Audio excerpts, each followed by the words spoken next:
13 months ago, I was sitting in a room with some of the wealthiest people I've ever met, and here's what I did to make sure that they never forget me. We were on a school trip, or with my old school, on a choir, and we were singing for one of the biggest donors of the school, and they wanted to showcase what has happened with some of the children she's helped. I see this room has billionaires, millionaires, people wearing Prada, Rolex watches, and I was like, I have to make sure that these people will never forget me. There was a little small part where everyone had to say what they're doing now in life, just to see, what has happened with all the children's life. So everyone says their part. I was at the Vado School Windhoek, this is what happened, and now I'm a nurse, now I'm studying and all that. Then my time comes. Now keep in mind, they told us not to try to be funny at all, but I had to make sure everyone remembers me. I come and then I say, hi, my name is Ignatius, ich bin Geschäftsmann und Unternehmer. All of a sudden, everyone starts laughing. Ha ha ha ha ha ha ha ha. You know how rich people laugh. But what happened in that moment, because Unternehmer und Geschäftsmann, it means businessman and entrepreneur in English, of course. I said it in German. And in that moment, it was, of course, memorable because everyone else is saying something completely different. And here I come, just all of a sudden, I'm this little piece of rainbow in a group of just neutral darkness. That makes no sense at all. Yeah, you get what I'm trying to say, right?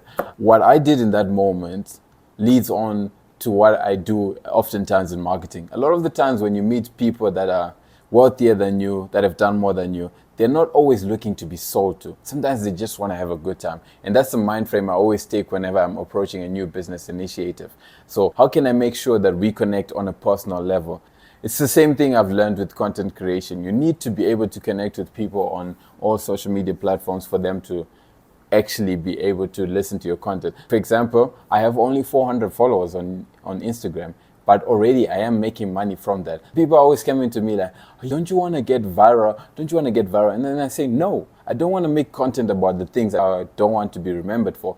Every piece of content has to do with something that I want to be remembered for, because later on it plays even in a longer term with your brand. You get viral once, yeah, you did a video maybe about something where people speak about all this trending stuff, anything to do with that trendy kind of viral stuff. I don't want to be associated with that. Of course, I've got my own principles, but if you're always looking at it from a mind frame of, I need to get viral, I need to get viral, then people can't always trust the information you're giving them. I don't know if I'm still on the same page of what I've started speaking about, but at the end of the day, you need to take everything from a connection point of view. Like if you meet business people, if you meet new people, show them a good time, connect with them, speak about things, speak about their family. Don't even think about selling, because people end up buying from people they like. So you need to be able to be likable in the beginning more than you are trying to sell.